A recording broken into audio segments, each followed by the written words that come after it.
Hello नमस्कार प्यारे बच्चों, कैसे हो आप सब। उम्मीद करता हूं कि आप सब अच्छे ही होंगे। मेरे प्यारे बच्चों, आप सभी का स्वागत है एक बार फिर से इस प्यारे से यूट्यूब चैनल बीटीसी स्टडी पर। जी हाँ प्यारे बच्चों, जैसा कि आप लोगों को पता है कि आपके इस चैनल पर लगातार 3 महीनों से काम चल रहा है फिजिक्स को लेकर के, लेकिन बीच में समय के अभाव के कारण कुछ वीडियोज मैंने आप सबों के सामने नहीं आ पाया, पर आज मैं फिर से आप सभी के सामने उपस्थित हो गया हूं एक नया सा टॉपिक लेकर के, जो क्लास 11th का एक टॉपिक है वृत्तीय गति, जो हम लोग क्लास 9th में भी पढ़ते हैं फिजिक्स में। वृत्तीय गति, जहां से बहुत सारे क्वेश्चंस आपको कॉम्पिटिटिव एग्जाम में भी देखने को मिलता है, और साथ साथ में आपके स्कूल के एग्जाम में तो स्वतः वहां पे मिलता है ये क्वेश्चन, यहाँ से बहुत सारा ढेर सारा क्वेश्चन, पर ये क्वेश्चंस विभिन्न प्रकार के कॉम्पिटिटिव एग्जाम में भी आता है। तो वही टॉपिक पे आज हम लोग चर्चा करने वाले हैं, बहुत ही विस्तार पूर्वक जानेंगे इस टॉपिक के बारे में। आइए हम लोग बारीकी से समझते हैं कि ये टॉपिक क्या होता है। उससे पहले हम आप लोगों को बता देना चाहेंगे कि आपके इस चैनल पर क्लास 9 से लेकर के 12 तक का फिजिक्स का काम चलेगा, पर अभी क्लास 10th के फिजिक्स पर काम चल रहा था। आज हम क्लास 11th के लिए थोड़ा बहुत काम करने वाले हैं, फिर क्लास 12th के लिए थोड़ा बहुत काम करेंगे। उसके बाद लगातार हम आप सबके साथ इस चैनल पे फिजिक्स को लेकर के जुड़ जाएंगे, और साथ साथ में आपको इस चैनल के माध्यम से संस्कृत का भी क्लास दिया जाएगा। हमारा पूर्ण प्रयास रहेगा कि संस्कृत को भी इसी तरह से आसान शब्दों में तोड़ करके आप लोगों को हम समझाएं। बाकी हमारा प्रयास है आप प्रत्येक वीडियोज को देखा करें और इन्हें हो सके तो नोट भी कर लिया करें। वैसे तो इतना यकीन के साथ हम कह सकते हैं कि अगर आप लोग हमारे वीडियोज को देखते हैं, यहाँ से पढ़ाई करते हैं, तो आप लोगों को याद करने की जरूरत बिल्कुल ही नहीं पड़ेगी, इतना मुझे उम्मीद रहता है पढ़ाने से। चलिए बच्चों, शुरू करते हैं आज की क्लास। जो आज का टॉपिक होने वाला है हमारा, वो टॉपिक होने वाला है वृत्तीय गति। वो टॉपिक है हमारा वृत्तीय गति। यहां प्यारे बच्चों, वृत्तीय गति, सर्कुलर मोशन, जो आज हम लोग पढ़ने वाले हैं वो पढ़ने वाले हैं सर्कुलर मोशन। ध्यान से देखेंगे आप लोग, इसे हम बहुत ही अच्छी तरह से, बहुत ही तोड़ के हम बताएंगे सर्कुलर मोशन के बारे में, बहुत ही विस्तार से बताएंगे आप लोगों को कि ये होता क्या है। हम लोग बारीकी से सारे कुछ समझेंगे। चलिए सबसे पहले हम इसका परिभाषा जानते हैं, ये पहले समझते हैं कि वृत्तीय गति है क्या। हम लोग हमेशा ये गति बचपन में करते थे और बहुतों को देखते हैं ऐसा करते हुए। ये गति मतलब अगर कोई साइकिल चलाता है तो वो गोल गोल अगर साइकिल को घुमा रहा है, गोल गोल घुमा रहा है, या बाइक चलाता है बाइक को ही गोल गोल घुमा रहा है, तो वही गति जो है हमारा एक वृत्तीय गति कहलाता है। अगर कोई बच्चा, अगर कोई भी आदमी अगर पृथ्वी तल पर दौड़ रही है समतल में अगर दौड़ रही है, वो एक रेखिक, हम बोलते हैं उसको रेखिक गति कर रहा है वो, वही अगर गोल गोल घूमने लगे तो उसको हम वृत्तीय गति कहते हैं। मतलब हमारा कहने का मतलब है कि यदि कोई वस्तु वृत्तीय पथ पर गति करती है, कोई वस्तु है, अगर वो वस्तु एक वृत्तीय पथ पर, केंद्र बिंदु ले लेते हैं इसका, वो ये वृत्तीय पथ है, इस पथ पर जो है कोई वस्तु क्या कर रहा है, घूम रहा है। अगर कोई वस्तु इस पथ पर घूम रहा है, मान लीजिए वो बिंदु ए पे है, फिर चलेगा इस प्रकार से, वो घूम रहा है, इस प्रकार से वो घूम रहा है, इस प्रकार से, तो हम इस प्रकार की गति को क्या बोलेंगे, इस प्रकार की गति को बोलेंगे वृत्तीय गति। जी हां, आपने सही सुना, इस प्रकार की गति को हम लोग बोलेंगे वृत्तीय गति। आइए थोड़ा सा इसका परिभाषा भी हम लिख लेते हैं कि ये जो हमारा वृत्तीय गति है, वृत्तीय गति ये है क्या। देखिए हम लोग क्या लिख सकते हैं कि यदि कोई वस्तु वृत्तीय पथ पर गति करती है तो इस प्रकार की गति को वृत्तीय गति कहते हैं। यदि कोई वस्तु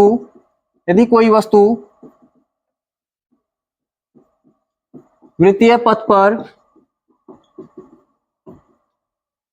गति करती है तो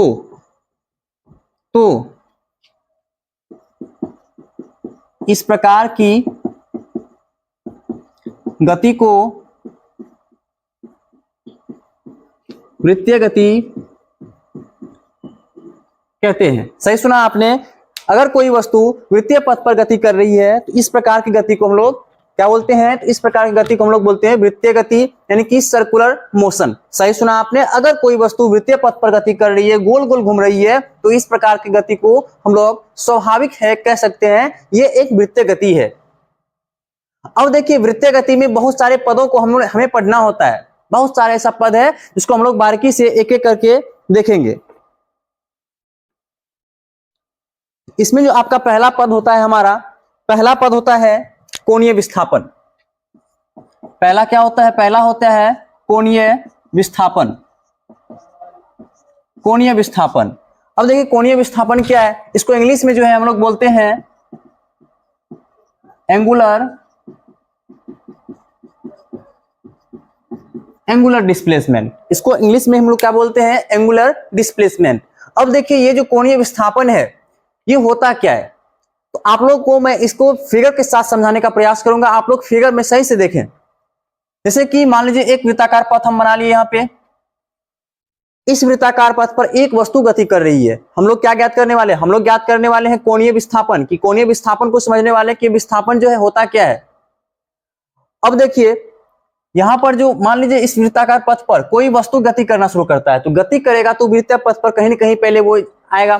तो मान लेते हैं वो वृत्तीय पथ पर बिंदु ए पे आया। अब यहां से वो चलना प्रारंभ करेगा। तो अगर देखें तो ये ए जो है, ये हमारा कहलाएगा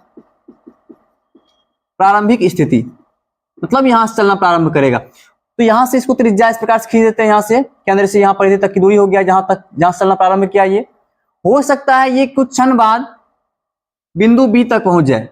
इसको भी इस प्रकार से मिला देते हैं। हो सकता है ये कुछ क्षण बाद बिंदु बी पर पहुंच जाए। तो ये जो है इसकी अंतिम स्थिति कहलाएगा उस समय जब पहुंचेगा यहाँ पे। तो ये कहलाएगा इसका अंतिम स्थिति। अब क्या बोले हम? देखिए, प्रारंभिक स्थिति यहाँ पे है और जाकर के बिंदु बी पे रुका, तो वो उसका अंतिम स्थिति है। तो इन दोनों के कारण, इन दोनों स्थिति के कारण केंद्र पर कोण बन रहा है। यहाँ पर कोई कुछ ना कुछ तो कोण बन रहा है वहां पे। तो जो कोण बना वही कोण, मान लीजिए यहाँ पे थीटा बना, कोण थीटा बना, थीटा कोण बना। तो जो कोण बना यही हमारा कहलाता है कोणीय विस्थापन। सही समझिए आप लोग कि प्रारंभिक स्थिति और अंतिम स्थिति के कारण जो केंद्र पर कोण बना, उस कोण को हम लोग बोलते हैं कोणीय विस्थापन। आइए हम लोग इसका परिभाषा लिखते हैं। हम इसका परिभाषा क्या लिख सकते हैं? लिखेंगे यहाँ पे, यदि कोई वस्तु वृत्तीय पथ पर गति करती है तो उसके प्रारंभिक एवं अंतिम स्थिति के कारण केंद्र पर बना कोण क्या कहलाता है? तो एंगुलर डिस्प्लेसमेंट कहलाता है। इसे ध्यान रखना है आप लोगों को। ये जो एंगुलर डिस्प्लेसमेंट है क्या है? यदि कोई वस्तु वृत्तीय पथ पर गति करती है तो उसके प्रारंभिक एवं अंतिम स्थिति के कारण, इसके कारण केंद्र पर बना कोण क्या कहलाता है? एंगुलर डिस्प्लेसमेंट कहलाता है। आप लोगों को ध्यान रखना है।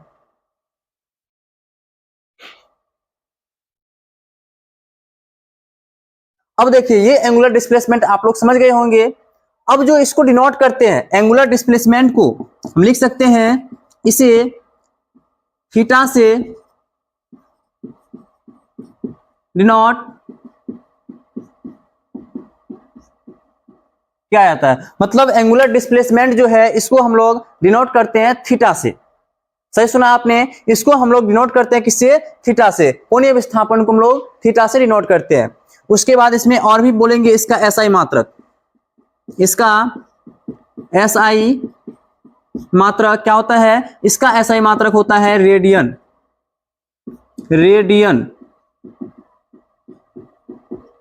इसका एसआई मात्रक क्या होता है? तो इसका एसआई मात्रक होता है रेडियन। कोणीय विस्थापन का एसआई मात्रक होता है रेडियन। अब जो इसका फॉर्मूला होता है, एक चीज और हम लिख सकते हैं यहाँ पे, यह सदिश राशि है।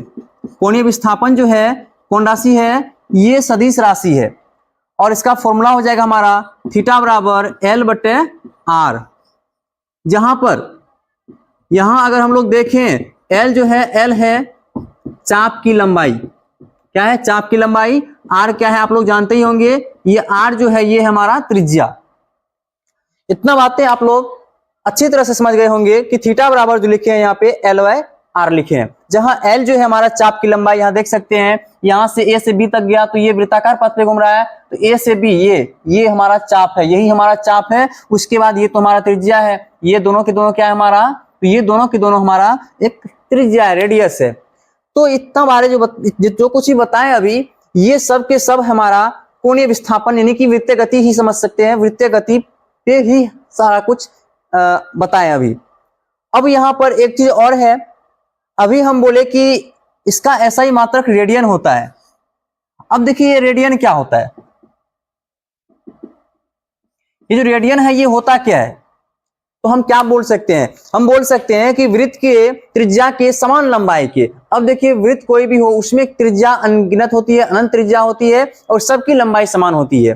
तो हम इसलिए बोले कि वृत्त की त्रिज्या के समान लंबाई के चाप द्वारा उस वृत्त के केंद्र पर अंकित, मतलब उस वृत्त के केंद्र पर बनाया गया कोण, जो इस वृत्त के केंद्र पर कोण बना, वही कोण हमारा एक रेडियन या फिर रेडियन हम बोलते हैं या फिर एक रेडियन कहते हैं।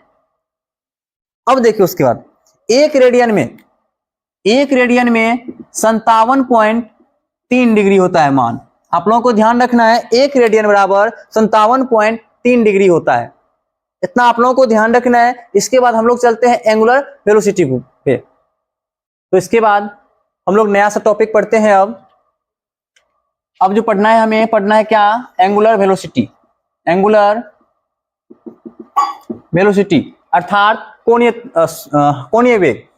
अब पढ़ेंगे कोणीय वेग, लेकिन उससे पहले हम आप लोगों को बता देना चाहेंगे कि इससे पहले जो अभी बताया कोणीय विस्थापन, उसका डायमेंशनल फॉर्मूला नहीं होता है, उसका डायमेंशनल फॉर्मूला नहीं होता है। आप लोगों को ध्यान रखना है, क्यों नहीं होता है हम बता देना चाहेंगे आप लोगों को, क्योंकि उसका फॉर्मूला होता है L/R।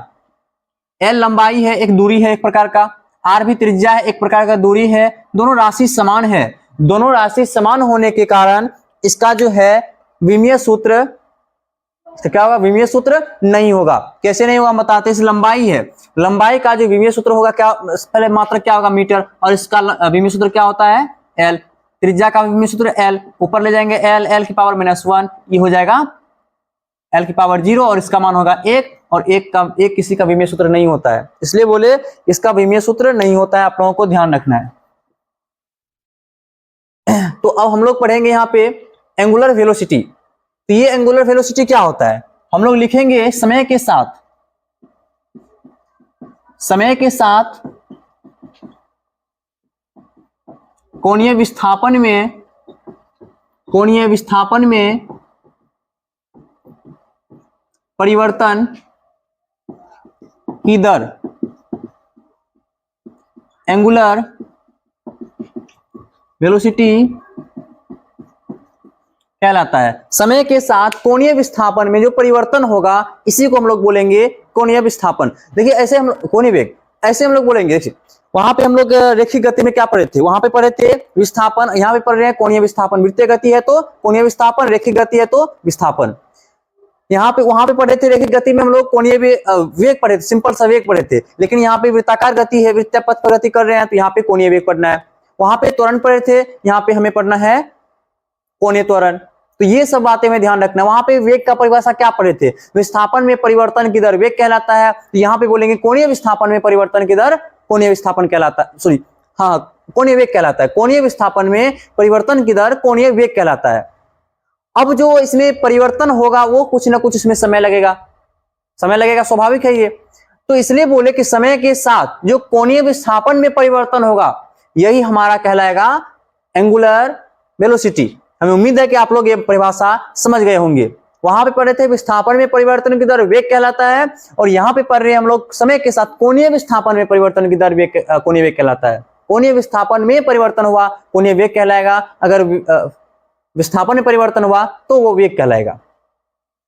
अब देखिए इसका जो एसआई, इसको जो डिनोट करते हैं इसे ओमेगा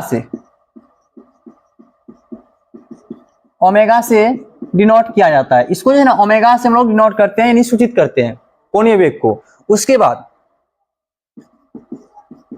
इसका एसआई मात्रक क्या होता होगा।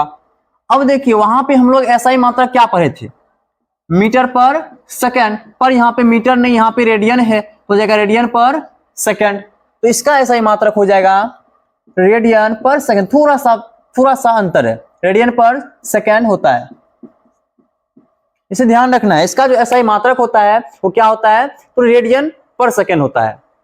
उसके बाद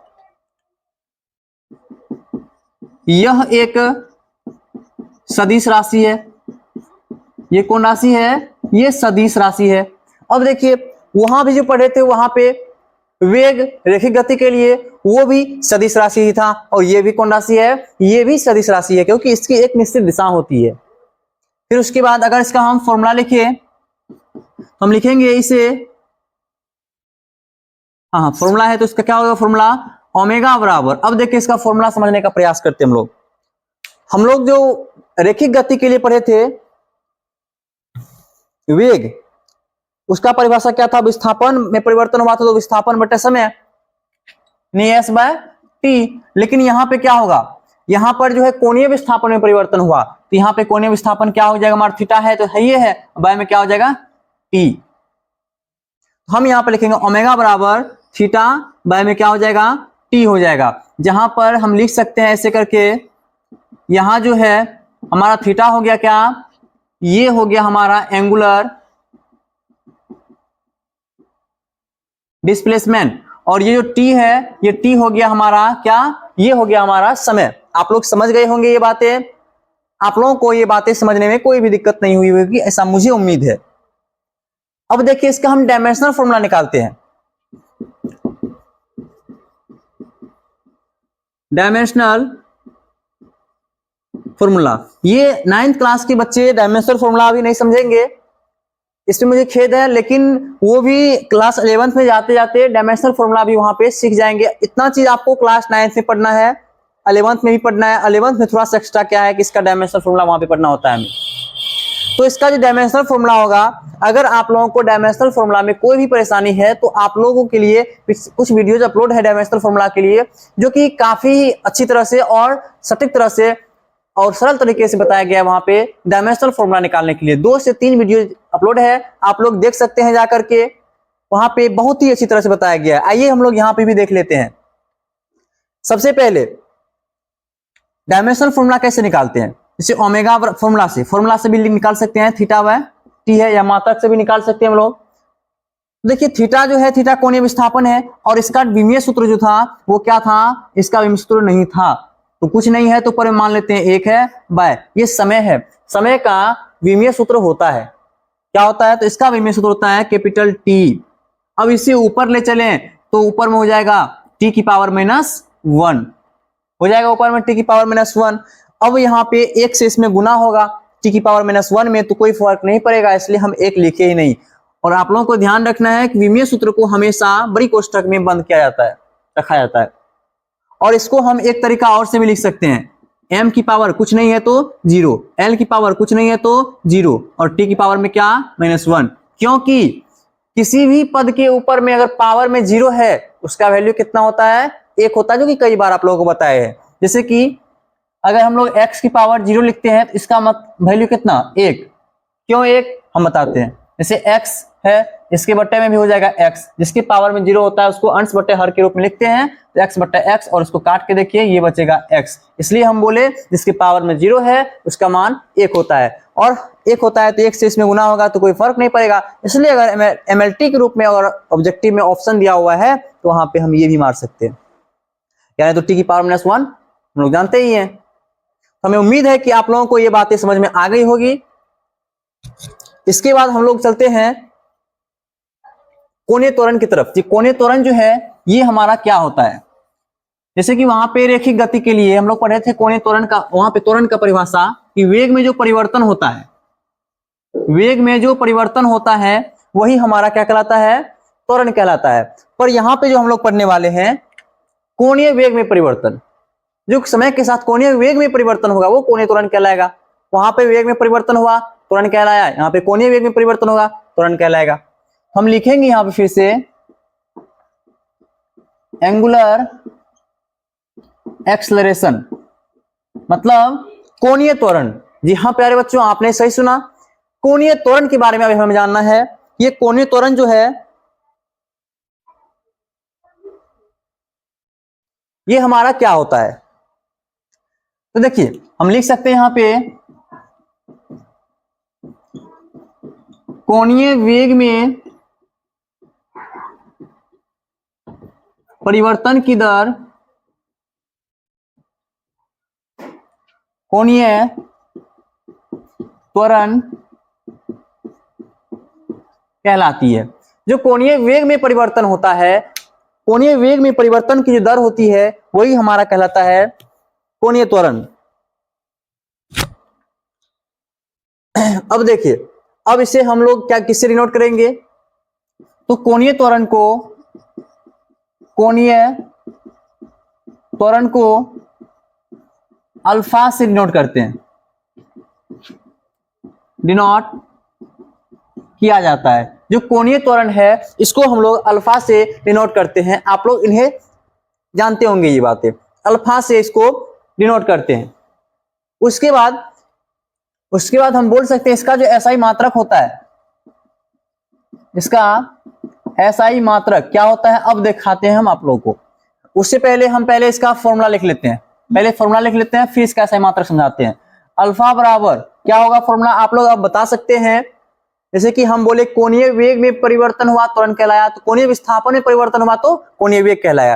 कोणीय विस्थापन में परिवर्तन मतलब थीटा बाय टी, कोणीय वेग में परिवर्तन मतलब ओमेगा बाय टी, ये होगा। तो अब ये कोणीय वेग में परिवर्तन हुआ, कोणीय वेग ओमेगा इसमें परिवर्तन हुआ तो कोणीय त्वरण कहलाया, एंगुलर एक्सलेरेशन कहलाया। तो ओमेगा जो है, ओमेगा का मात्रक क्या होता है,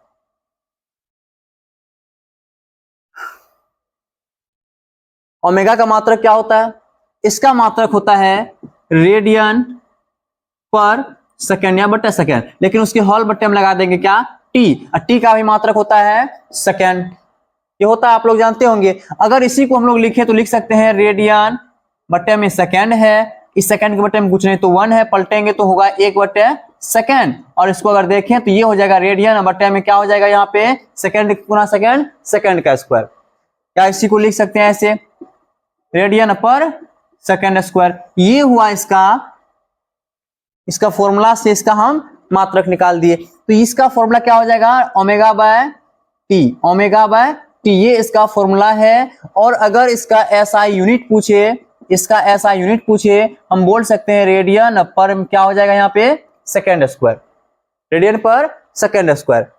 यहीं पर इसका अगर डायमेंशनल फॉर्मूला पूछा जाए, तो इसका डायमेंशनल फॉर्मूला क्या होगा। देखिए सबसे पहले रेडियन है, रेडियन का तो कुछ होगा ही नहीं, इसका तो कुछ होगा ही नहीं, कुछ नहीं तो हम 1 ले लेते हैं। सेकेंड स्क्वायर है, इसका टी स्क्वायर होगा, ऊपर ले चलेंगे टी की पावर -2 होगा और मझली क्वेश्चन बंद कर देंगे, यानी तो हम लिख देंगे m power 0 l power 0 T की पावर -2। तो हमें उम्मीद है कि आप लोग इतना बातें समझ गए होंगे। तो एक बातें और भी आप लोगों को याद दिला देना चाहेंगे कि वहां जो हम लोग त्वरण पढ़े थे, त्वरण एक सदिश राशि था और यहां पर हम लोग कोणीय त्वरण पढ़ रहे हैं। तो ये भी हमारा कौन सी राशि होगा, कौन सी वेक्टर होगा, वेक्टर लिख दी, क्वांटिटी होगा। ये हमारा वेक्टर क्वांटिटी होगा, वेक्टर क्वांटिटी। ये जो कोणीय त्वरण है ये हमारा वेक्टर क्वांटिटी होगा। मेरे प्यारे बच्चों, हमें उम्मीद है कि आप लोगों को इतना बातें बहुत ही अच्छी तरह से समझ में आ गई होगी। एक बात और भी यहाँ पे हम बताना चाहेंगे आप लोगों को कि कोणीय वेग में जो परिवर्तन हुआ किस प्रकार से हुआ। प्रारंभिक कोणीय वेग होता है एक होता है अंतिम कोणीय वेग, मतलब हम जहां से शुरू किए चलना वहां से उसका प्रारंभिक कोणीय वेग क्या था और अंत में उसका कोणीय वेग कितना है। मान लेते हैं एगो को ओमेगा 2 एक को ओमेगा 1, तो दूसरा में से पहला मतलब जो अंतिम में था उसके वो वेग, कोणीय वेग और पहले वाले के कोणीय वेग में परिवर्तन, यानी कि अंतिम माइनस पहला, बाय में हो जाएगा T2 माइनस T1।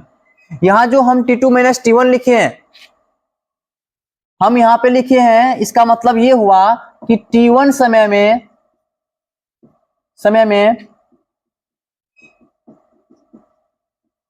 कोणीय वेग, T1 समय में कोणीय वेग ओमेगा 1 क्या होगा, ओमेगा 1, तथा T2 समय में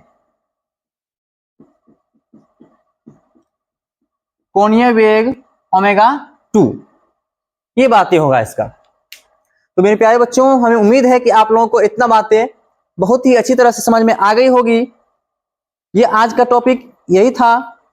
इसके बाद एक और टॉपिक है हमारा जो आप लोगों को हम बताना चाहेंगे, हो सकता है अगले लेक्चर में, और वो टॉपिक है रेखीय वेग एवं कोणीय संवेग में संबंध।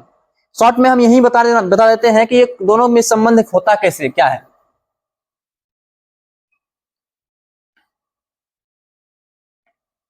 देखिए क्वेश्चन है हमारा, रेखीय वेग एवं कोणीय संवेग में संबंध। इन दोनों में संबंध क्या करते हैं हम, तो दोनों फॉर्मूला को एक साथ लिख लेते हैं। ऐसे रेखीय वेग, यानी कि रेखीय वेग का फॉर्मूला क्या होता है, इसका फॉर्मूला होता है S बाय टी, लेकिन यहाँ पर S बाय टी नहीं होगा।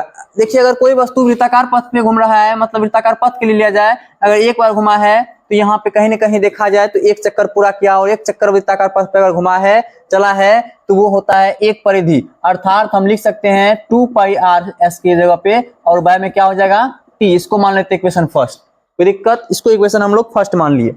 उसके बाद कोणीय संवेग, संवेग नहीं है वेग है, सॉरी कोणीय वेग। अब कोणीय वेग का इसका ओमेगा होता है फॉर्मूला, ओमेगा बराबर होता है थीटा बाय टी। अब देखिए इसका थीटा कितना होगा, इसका जो थीटा होगा वो कितना होगा, अगर एक चक्कर लगाया है तो 360 डिग्री पूरा हुआ, यानी कि यहां से चलना प्रारंभ किया, यहाँ पुनः आ गया तो 360 डिग्री घुमा, यानी कि 2 पाई हो जाएगा इसका रेडियन में मान, अगर देखे तो बाय में हो जाएगा इसका टी। इसको इक्वेशन सेकंड मान लेना है।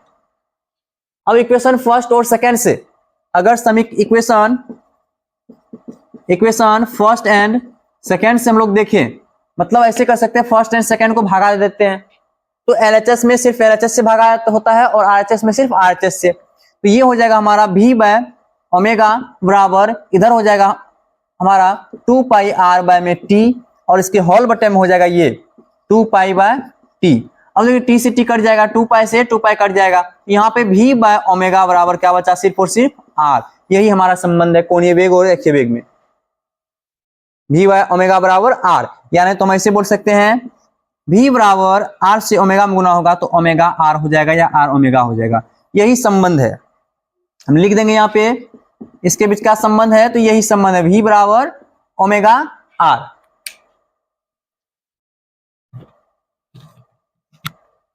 क्वेश्चन ऐसे पूछा जा सकता है ऑब्जेक्टिव में कि रेखीय वेग एवं कोणीय वेग में संबंध क्या है, तो इनके बीच यही संबंध है V बराबर ओमेगा R। हमें यही बताना है ऑप्शन में, जो हाँ जहां होगा V बराबर ओमेगा R वहां पे हमें इसी में टिक करना है। तो हमें उम्मीद है कि आप लोगों को आज की ये क्लास बहुत ही अच्छी लगी होगी। आप सबसे मुझे काफी उम्मीद है कि आप लोग सीख भी गए होंगे इन्हें, और आप लोगों को रटने की जरूरत नहीं पड़ी होगी, और हो सके तो इनका स्क्रीनशॉट आप लोग रख सकते हैं, ले सकते हैं, तभी अगर आप लोग इन्हें देखें तो पुनः इसे स्मरण में आ जाए आप लोगों को। क्योंकि क्लास 9th और 11th के, या फिर 9th से 12th तक देखें हम लोग, तो अगर हम लोग साइंस में कोई भी परिभाषा पढ़ते हैं और उसे याद करते हैं, तो याद किए हुए परिभाषा हम लोग ज्यादा दिन तक नहीं रख पाते, कुछ दिनों के बाद उस परिभाषा को हम लोग भूल जाते हैं, दिमाग से क्लीन हो जाता है वो परिभाषा। इसलिए हम बताते हैं कि साइंस में कुछ याद करने की चीज नहीं होती। साइंस मतलब क्या होता है, जहां तक हम सोच सकते हैं। साइंस मतलब ही होता है जहां तक, अगर हमारे अनुसार देखें तो साइंस का मतलब यही होता है जहां तक हम सोच सकते हैं, और वैसे इसका मतलब ही आशय ही यही है। साइंस मतलब ही है सोचना, समझना, किसी भी चीजों को गहराई में जाकर समझना। अगर यह बोर्ड है तो ये बोर्ड जो है इससे पहले क्या था, और वो कहाँ से आया और वो कैसे बना था, उससे पहले वो क्या था, किस चीज से बनाया गया, उनको क्या मिलाया गया इनमें। तो हम जो कल्पना कर रहे हैं, हम इस बोर्ड के बारे में कल्पना कर रहे हैं। तो हमारी जहां तक हम किसी भी चीजों को जहां तक सोचते हैं वही हमारा साइंस है। और साइंस का मतलब ये कि हमें समझना है, कुछ रटना नहीं है। ऐसा बहुत सारे शिक्षक आप लोगों को दिखे होंगे, बहुत सारे शिक्षक को आप लोग देखे होंगे जहां आप लोगों को साइंस में परिभाषा को रटाते हैं। और बहुत ऐसे शिक्षक देखे होंगे आप लोग 100% में 10 से 12-15%, जहां आप लोगों को परिभाषा रटने की जरूरत बिल्कुल ही नहीं पड़ती है। आप लोगों को क्लास में ही परिभाषा रटा दी जाती है। और हम भी यही प्रयास करते हैं कि हमारे चैनल से जो बच्चे पढ़ रहे हैं उन्हें भी कभी साइंस में रटने की आवश्यकता ना पड़े। और साइंस रटने की कोई चीज होती नहीं है। जैसे कि आर्ट्स हम लोग पढ़ते हैं, आर्ट्स वहां पे हम लोग रट्टा मार लेते हैं, रट के हम लोग एग्जाम पास कर लेते हैं। 12th में भी यही करते हैं, हम लोग रट लेते हैं और उसे एग्जाम हम लोग क्रैक कर लेते हैं। पर अगर भविष्य में इस सब्जेक्ट का कहीं विशेष आवश्यकता होता है तो हम लोग वहां पर असफल हो जाते हैं। विभिन्न प्रकार के कॉम्पिटेटिव एग्जाम में बैठते हैं, या बीटेक के लिए अगर साइंस बैकग्राउंड से बीटेक हम लोग कर रहे हैं, आगे ले जा रहे हैं इसे, तो वहां भी हमें एंट्रेंस एग्जाम में बहुत सारी परेशानियों का सामना करना पड़ता है, क्योंकि वहां के एंट्रेंस एग्जाम आप लोगों के साइंस बेस पर होता है, फिजिक्स, केमिस्ट्री और मैथ पर। जहां हम लोग तो हमेशा इसको रटते आए थे, और वहां पे ऐसा कुछ भी नहीं होता। रटा हुआ चीजें आप लोग वहां पे भूल सकते हैं, क्योंकि एंट्रेंस एग्जाम में वहां पे सिर्फ समझा हुआ चीजें याद रहती है, क्योंकि वो सब क्वेश्चन जो तैयार करता है बहुत ही सूझबूझ के साथ तैयार करता है। क्योंकि 40-40 हजार बच्चे में उन्हें 200-250 बच्चे को चूज करना होता है। इस कारण से वो क्वेश्चन को बड़ी सोच और समझ कर, बड़ी शातिर दिमाग से वो क्वेश्चंस को चूज करते हैं। इसलिए हम बोलते हैं कि साइंस में रटना नहीं है, बस उसे समझने की प्रयास करना है। और अगर आप लोग नोट नहीं करते हैं, नोट नहीं किए हैं, तो इसे आप स्क्रीनशॉट लेकर के रख सकते हैं, ताकि कभी आप लोगों को बहुत ही मदद हो सके। प्यारे बच्चों, आज की क्लास यहीं तक थी। आज की क्लास यहीं ओवर करते हैं, और हम जल्द ही आप लोगों के लिए लाइव क्लास भी लेकर के आते हैं आप सबके सामने। कुछ ही दिनों में आप लोगों के लिए मैथ या फिर फिजिक्स, इन दोनों में से किसी एक पेपर पर सप्ताह में 6 दिन लाइव क्लास आप लोगों का चलेगा इस चैनल के माध्यम से। उम्मीद करता हूं कि आप लोग इस चैनल को सब्सक्राइब कर लिए होंगे। अगर नहीं किए हैं तो आप लोग कर लें, और इन्हें दूर दूर तक शेयर भी करें। धन्यवाद। जय हिंद, जय भारत।